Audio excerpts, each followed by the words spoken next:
Dapat pala nag-stretching tayo. Nakalimutan natin mag-stretching eh.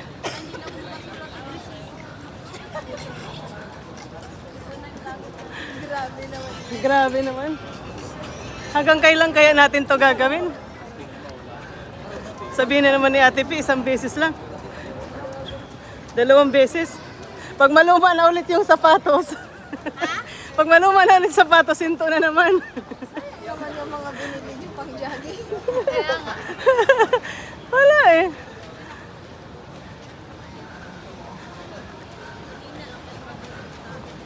Aba.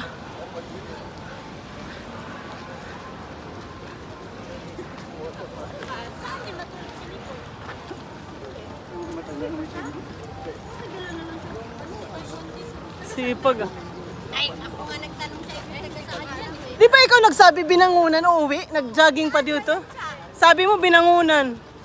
Ikaw ang nagsabi kanina. Naka-live ka sa TikTok.